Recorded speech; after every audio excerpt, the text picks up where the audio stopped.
இயேசு ராஜாவுக்கு வாழ்நாளெல்லாம் ஸ்தோத்திரம். ஜெயம் கொடுக்கும் தேவனுக்கு கோடி கோடி ஸ்தோத்திரம். வாழ்வளிக்கும் இயேசு ராஜாவுக்கு வாழ்நாளெல்லாம் ஸ்தோத்திரம்.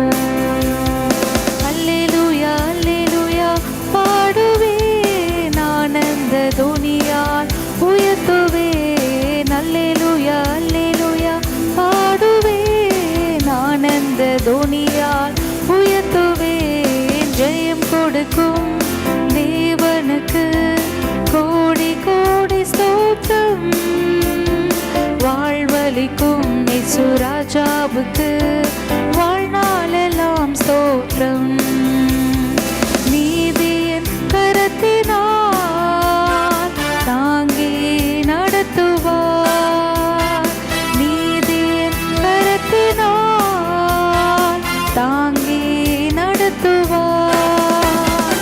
கர்த்தரே என் பலன், எதற்குமே அஞ்சிடே. கர்த்தரே என் பலன், எதற்குமே அஞ்சிடே. ஜெயம் கொடுக்கும் தேவனுக்கு கோடி கோடி ஸ்தோத்திரம். வாழ்வளிக்கும் இயேசு ராஜாவுக்கு வாழ்நாளெல்லாம் ஸ்தோத்திரம்.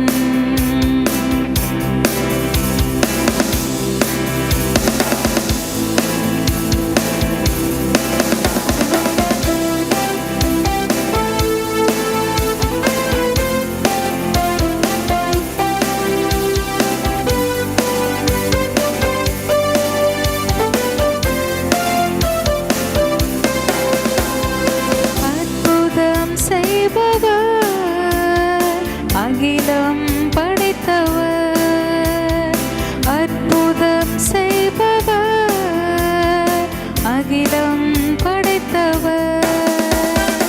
யுத்தத்தில் வல்லவர், மீட்பர் ஜெயிக்கிறார்.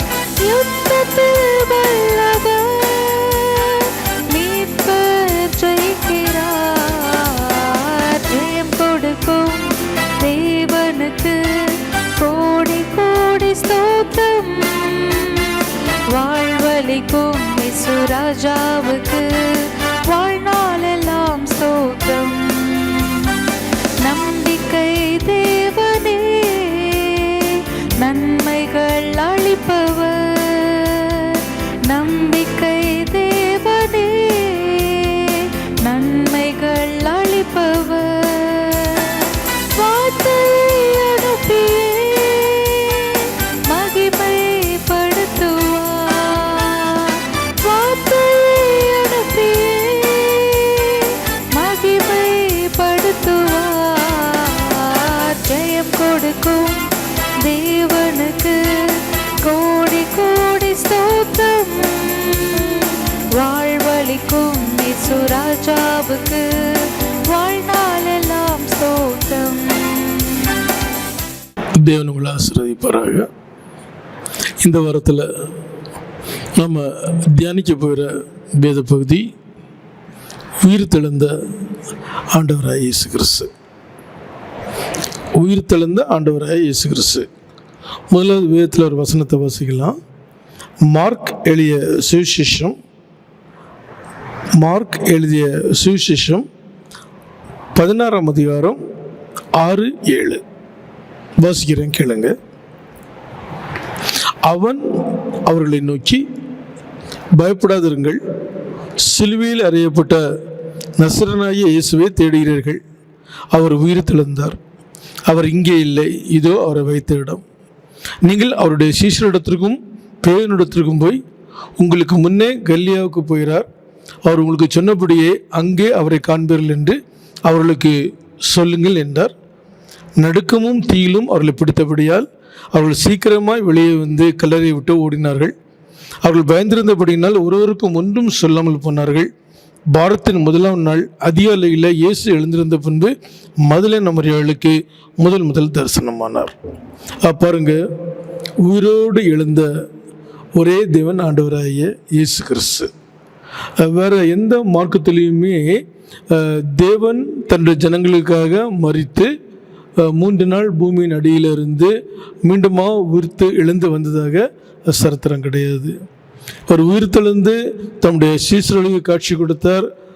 அதுபோல் ஒரு 3 தடவை அவர் என்ன செய்கிறாருன்னு சொன்னால் தன்னை உயிரோடு இருக்கிறவராக அவரோட கூட இருந்த மக்களுக்கு அவர் காண்பித்தார். 40 நாள் அவங்களுக்கு டீச் பண்ணார், பரலோகத்துக்கு ஏறி போனார். இதெல்லாம் நடந்த காரியங்கள். நான் இஸ்ரேலுக்கு போயிருக்கும்போது எல்லா இடத்தையும் நான் கண்ணார பார்த்துருக்குறேன். அவரை சிலுவையில் அறைந்த இடம், அவரை கல்லறையில் வைத்திருந்த இடம், அவர் உயிர்த்தெழுந்த இடம் எல்லாமே இன்றைக்கும் விட்னஸாக இருக்குது. தேவனுக்கு பிரியமானவர்களை மரித்து உயிரோடு எழுந்த ஒரே தெய்வம் ஆண்டவராகிய இயேசு கிறிஸ்து. நீங்கள் அதே மார்க் எழுதிய சுவிசேஷத்தில் நீங்கள் 1 படித்தா உங்களுக்கு தெரியும். ஓய்வு நாளான பின்பு மகதலேனா மரியாளும் யாக்கோபின் தாயாகிய மரியாளும் சலோமே என்பவளும் அவருக்கு சுகந்த வர்க்கும்படி அவர்களை வாங்கி கொண்டு வாரத்தின் 1ஆம் நாள் அதிகாலையில் சூரியன் உதயமாகிற போது கல்லறையிடத்தில் வந்து கல்லறையின் வாசலில் இருக்கிற கல்லை நமக்காக எவனும் புரட்டு தள்ளுவான் என்று ஒருவரோடு ஒருவர் சொல்லி கொண்டார்கள். அந்த கல் மிகவும் பெரிதாக இருந்தது. அவர்கள் ஏறிட்டு பார்க்கிற போது அது தள்ளப்பட்டிருக்க கண்டார்கள். அவர்கள் கல்லறைக்குள் பிரவேசித்து வெள்ளையங்கி திறத்தவனாய் வலது பக்கத்தில் உட்கார்ந்திருந்த ஒரு வாலிபனை கண்டு பயந்தார்கள். உங்களுக்கு இன்னைக்கு கூட பாருங்கள், இதே தேசத்தில் ஒரு பழக்கம் உண்டு. ஒரு மனுஷன் மரித்து போனோம்னா கல்லறையில் வச்சுருவாங்க. 3 நாள் கிட்ட வர மாட்டாங்க. 3ஆம் நாளையில் அவங்க என்ன செய்வாங்கன்னா கல்லறையில் வந்து கல்லறையை ஓப்பன் பண்ணி என்ன செய்வாங்கன்னா அந்த பாடிக்கு சுகந்த வர்க்கம், அதாவது பாடி கெட்டு போகாமல் இருக்க என்ன செய்கிறாங்கன்னு சொன்னால் நறுமண தைலத்தை வச்சு என்ன செய்வாங்கன்னா அதை பதப்படுத்தி என்ன செய்வாங்கன்னா அதுக்கு பின்னாடி என்ன செய்வாங்கன்னா பழையபடியும் அதே கல்லறையில் வைப்பாங்க. யோசிப்பினுடைய காரியங்கள் வரும்போது அந்த இடத்துல யாக்கோபு குறித்து எழுதப்பட்டிருக்குது இல்லைங்களா. 40 நாட்கள் தூக்கு கொண்டாடினாங்க, பாடியை அவங்க பதப்படுத்தினாங்கன்னு சொல்லிக்கிட்டு. இன்றைக்கி சில சமயத்தில் என்ன செய்கிறாங்கன்னா எகிப்து அப்புறம் இஸ்ரேலில் இருந்தெல்லாம் என்ன செய்கிறாங்கன்னு சொன்னால் மம்மீஸ்ன்னு சொல்கிறாங்க. மம்மீஸ்னால் என்ன? இறந்து போனால் மனுஷ சரீரத்தினுடைய பதப்படுத்தப்பட்ட அந்த பாடி தான் மம்மீஸ். இந்த இடத்துல பாருங்கள், முந்தின நாட்களில் பாலஸ்தீன நாட்டில் ஒரு பழக்கம் உண்டு. மரித்து போனவர்களது உடல் அடக்கம் பண்ணப்பட்டு கல்லறைக்குள் வைக்கப்படுது வழக்கம். கல்லறை என்பது ஒரு நிலவர பூமி, ஒரு நிலவரை அல்லது பூமிக்குள்ளே என்ன செய்யும், ஒரு கோயையாக இருக்கும். மரித்து அடக்கம் பண்ணப்பட்ட 3 நாளில் என்ன செய்வாங்கன்னு சொன்னால் மருத்துவர் உடலை சுகந்த வாசனை பொருளால் பதப்படுத்துவது வழக்கம். அந்த உடலை நாம் இந்த நாட்டில் மம்மீஸ்ன்னு சொல்கிறோம். மகதலேனா மரியாளும் மற்ற ஸ்திரீகளும் கல்லறைக்கு வந்தார்கள். பெரிய கல்லறை வாசலில் அடைத்து கல்லின் மேல் முத்திரையே வைக்கப்பட்டிருந்தது. அந்த கல்லறை ஓப்பனாக இருக்குது. ரொம்ப உங்களுக்கு அதிர்ச்சியாக இருக்குது. அந்த இடத்துல வாசலில் இருந்த ஒரு தேவதூதன் அவங்களுக்கு என்ன செய்கிறான், இயேசு கிறிஸ்துனுடைய உயிர்த்தெழுதலை குறித்து அவங்களுக்கு என்ன செய்கிறான், விட்னஸ் கொடுத்தான் என்று வேதத்தில் எழுதப்பட்டிருக்குது. அவங்க இந்த காரியங்கள் எல்லாம் சீஷர்களுக்கு அறிவித்தார்கள். இயேசு கிறிஸ்து மரித்த நோக்கம் நமக்கு தெரியும். எபிரேயர் 9:22 எழுதப்பட்டிருக்குது, இரத்தம் சிந்துதல் இல்லாமல் பாவ மன்னிப்பு இல்லை. நியாயப்பிரமாணத்தின்படி கொஞ்சம் குறைய எல்லாம் இரத்தத்தினால சுத்திகரிக்கப்படும். இதுதான் எபிரேயர் 9:22 நம்ம பார்க்குறோம். 1 பேதுரு 1:19 அப்போஸ்தலர் 20:28 வசனங்களின்படி ஆண்டவராக இயேசு கிறிஸ்து தேவாதி தேவனாக இந்த உலகத்தில் இயேசுவின் நாமத்தினால அவதாரம் எடுத்தார். தன்னுடைய மாசில்லாத இரத்தத்தை ஜனங்களுடைய பாவங்களுக்காக சிந்தினார். 1 யோவான் 1:7 என்ன சொல்லுது? இயேசு கிறிஸ்துவின் ரத்தம் சகல பாவங்களையும் நீக்கி நம்மை சுத்திகரிக்கும். பாருங்கள், முந்தின மனுஷனாகிய ஆதாம் எப்படி மீறுதலின் நிமித்தமாக இந்த உலகத்தில் பாவத்தையும் சாபத்தையும் வரவழைச்சானோ, அதுபோல் பிந்தின ஆதமாகிய ஆண்டவராக இயேசு கிறிஸ்து என்ன செஞ்சார்னா தேவனுடைய வார்த்தையை தன்னை அர்ப்பணித்து மரணம் புரிந்தும் தன்னை தாழ்த்தி என்ன செஞ்சார்னு சொன்னால் அந்த ஆதாம் செஞ்ச பாவத்துக்கு பரிகாரம் பண்ணார். ஈஸி. நம்ம எப்படி ஆதாம் மூலமாக அந்த உலகத்துக்கு சாபம் வந்து நம்புகிறோமோ அதுபோல் பிந்தின ஆதாம் ஆண்டவராக இயேசு கிறிஸ்துனுடைய சிலுவை மரணத்தின் நிமித்தமாக என்ன செஞ்சது, நமக்கு மீட்பு வந்தது. அவர் சிலுவையில் யாவற்றையும் செய்து முடித்தார் என்று வேதத்தில் எழுதப்பட்டிருக்குது. நீங்கள் ஏசாயா தீர்க்கதரிசியின் புத்தகம் 53ஆம் அதிகாரத்தில் வாசித்தா உங்களுக்கு தெரியும். நம்முடைய மீறல் நிமித்தமாக அவர் காயப்பட்டு நம்முடைய அக்கிரம நிமித்தமாக அவர் நொறுக்கப்பட்டார். நமக்கு சமானத்தை உண்டுவனும் ஆக்கினிய அவர் மேல் வந்தது. அவருடைய தழும்புகள் நம்ம என்ன செய்கிறது, குணமாக்கின்றது. தேவனுக்கு பிரியமானவர்களை, மரித்து உயிர்த்தெழுந்த ஒரே தேவன் ஆண்டவராக இயேசு கிறிஸ்து. அவர் சீசர்கள் கூட வாழும்போது தன்னுடைய காரியங்களெல்லாம் சொன்னார். இப்படி என்னை மரணத்துக்கு ஒப்பு கொடுப்பாங்க, இப்படி சிலுவையில் அறைய ஒப்பு கொடுப்பாங்க, 3 நாள் பூமியின் அடியில் நான் இருப்பேன், 3 நாளைக்கு பிறகு நான் உயிரோடு எழுந்திருப்பேன்னு அவர் சொன்னார். சொன்ன காரியத்தை அவர் அப்படியே செஞ்சு முடித்தார்னு வேதத்தில் முற்றிலுமாக ரெக்கார்ட் பண்ணப்பட்டிருக்குது. அவருடைய சரீரம் ஒரே ட்ரிப் பலியிடப்பட்டதுனால தேவ சித்தின்படி அந்த மாசலா இரத்தமும் நாம் இந்த நாட்களில் பரிசுத்தமாக்கப்படுகின்றோம். எபிரேயர் 10:10 விலையேறப்பட்டு தன்னுடைய ரத்தத்தை சிந்தி அந்த இரத்தத்தினால் ஜனங்களுக்கு பாவமன்னிப்பாக மோசனத்தை ஆண்டவராக இயேசு கிறிஸ்து உண்டு பண்ணினார்.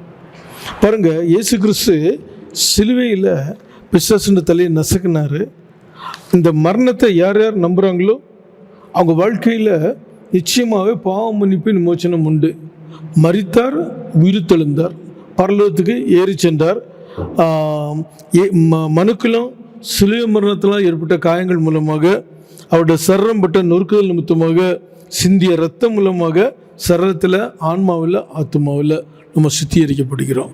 ஒரு மனுஷன் கிறிஸ்துவுக்குள் இருந்தால் புதிய சிருஷ்டி, பழையவில் ஒழிந்து போயினா எல்லாமே புதிதாக என்ன. அவன் பாருங்கள், ஆண்டவராக இயேசு கிறிஸ்து மரித்தார், அடக்கம் பண்ணப்பட்டார், உயிரோடு எழுந்தார். அவர் உயிர் தெழுந்ததுனால முதலாவது பாருங்கள் நமக்கு கிடைச்ச பெனிஃபிட்ஸ் என்ன தெரியுமா? 1 கொரிந்தியர் 6:14. 1 கொரிந்தியர் 6:14. தேவன் கர்த்தரை எழுப்பினாரே, நம்மையும் தமது வல்லமையினால் எழுப்புவார். கிறிஸ்துவோ மரித்தோரிலிருந்து எழுந்து நித்திரை அடைந்தவர்கள் முதல் பலனானார். அவனவன் தன் தன் வரிசையில் உயிர்ப்பிக்கப்படுவான். நீங்கள் 1 கொரிந்தியர் 15:23, 44, 45 வாசிச்சா உங்களுக்கு தெரியும். ஜென்ம சரீரம் விதைக்கப்படும், ஆவிக்குரிய சரீரம் எழுந்திருக்கும். ஜென்ம சரீரமும் உண்டு, ஆவிக்குரிய சரீரமும் உண்டு. எக்காலம் துணிக்கும், அப்பொழுது மரித்தோர் அழிவில்லவர்களாக எழுந்திருப்பார்கள், நாமும் மர்வமாகப்படுவோம். 1 தெசலோனிக்கர் 4:4 இதை விட ரொம்ப டீட்டெயிலாக இருக்கும். இயேசு கிறிஸ்து மரித்து உயிர் தெழுந்தார். எத்தனையோ விட்னஸ் இன்னைக்கு அவர் பரிசுத்தாய் நமக்குள்ள இருக்கிறார் இல்லைங்களா? அவர் மரித்து உயிர் தெழுந்த முதலாவது நோக்கம் பிசாசுடைய கிரியையிலே அழிக்க. 2வது, அவர் நம்ம போல வாழ்ந்தவர். இப்போ உங்கள் வாழ்க்கையில் நீங்கள் என்ன அனுபவிக்கிறீங்களோ அத்தனையும் அவர் அனுபவிச்சுட்டு அவர் என்ன செஞ்சார்னா ஜீவனை கொடுத்தார். ஆகவே அவர் உங்களுக்கு உதவி செய்ய வல்லமுடையவராக இருக்கிறார். இன்னொரு வசனம் என்ன சொல்லுதுன்னு சொன்னால், எப்படி மரித்து உயிர் தெழுந்தாரோ, எப்படி சீசரோட கண்களுக்கு முன்பாக பரலோகத்துக்கு ஏறி போனாரோ, அவர் பழையபடியும் திரும்பி வருவார்னு வசனம் அவ்வளோ தெளிவாக இருக்குது. கிறிஸ்தவ மக்களுடைய ஒரே நம்பிக்கையே உயிர் தெழுதல். நம்ம சொல்கிறோம் இல்லையா, எங்களுடைய கடவுள் மரித்து உயிரோடு எழுந்தார். அவரை நம்புற எங்களுடைய வாழ்க்கையில் என்ன உண்டு? மரணத்துக்கு பிறகு ஒரு வாழ்க்கை உண்டு, உயிர் தெழுதல் உண்டு, பரலோகம் உண்டு, தேவதூதர்கள் உண்டு, மரித்து போன பரிசுத்தவான்கள் உண்டு. எவ்வளவு தெளிவாக வேதத்தில் எழுதப்பட்டிருக்கு தெரியுமா? ஆகவே இயேசு கிறிஸ்து உயிரோடு எழுந்தார். உலக சரித்திரத்தை 2ஆக பிரிச்சிட்டாரு. கிறிஸ்துவுக்கு முன்பு, கிறிஸ்துவுக்கு பின்பு. இங்கே யார் நீங்கள் எழுதினாலும் சரி, கிமு கிபின்னு தான் போடுறீங்க இல்லைங்களா? கிமுன்னு என்ன? ஆண்டவர் இந்த உலகத்தில் மனுஷனாக வர்றதுக்கு முன்னாடி நடந்த காரியங்கள் கிமு. கிபின்னா என்ன? ஆண்டவர் இந்த உலகத்தில் மனுஷனாக வந்ததுக்கு பிறகு நடந்த காரியங்கள். அவர் யூதாவில் உள்ள பெத்லகேமில் பிறந்தார். 30 வருஷம் தகப்பன் தாக்கி கீழ்ப்படிந்திருந்தார். 3 வருஷம் தேவனுடைய சித்தின்படி ஊழியங்களை செஞ்சார். ஏசாயா தீர்க்கதரிசி சொன்னபடி குறிப்பிட்ட காலகட்டத்தில் ஜனங்களுடைய பாவங்களை நிவர்த்தி பண்ண அவர் என்ன செஞ்சார்? சிலுவையில் தன்னை தியாக பலியாக ஒப்பு கொடுத்தார். கொல்கத்தாவில் கோரஸ் தலைவையில் 3 நாள் மரித்து உயிரோடு எழுந்தார். எத்தனையோ விட்னஸ்.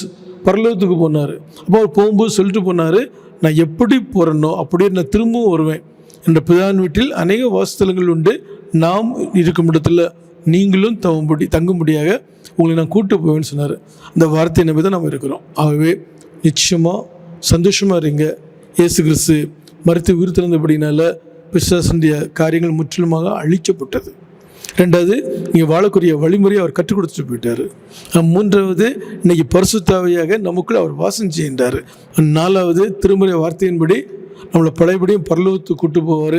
அவர் பரலோகத்தில் எப்படி இருக்கிறாரோ அந்த உருவத்தின்படி, அது என்ன சாயலும் நமக்கு தெரியாது, தேவ சாயலும் வேதத்தில் எழுதப்பட்டிருக்குது, நம்மையும் மாற்றுவார். இந்த நம்பிக்கை தான் உயிர்த்தெழுதல் உள்ளது பெரிய காரியம்.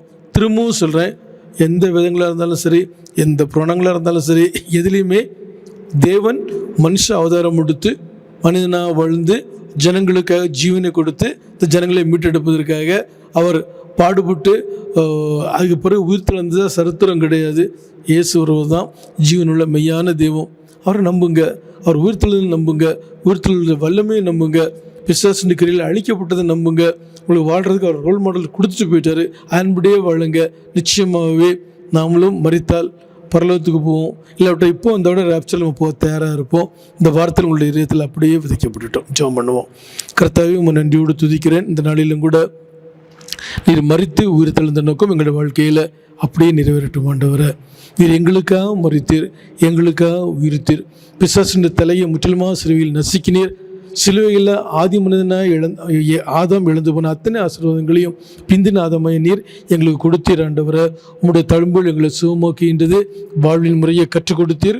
மாத்திரமில்லை ஆண்டவரை, பரலோகத்தில் எங்களுக்காக ஒரு இடத்தை ஆயத்தம் பண்ண சென்றிருக்கிறீர். உம்முடைய வரியில் நீர் எங்களை எடுத்துக்கொள்ளும் போது நீர் எப்படி இருக்கிறாரோ அப்படி எங்களையும் மாற்றுவீர்.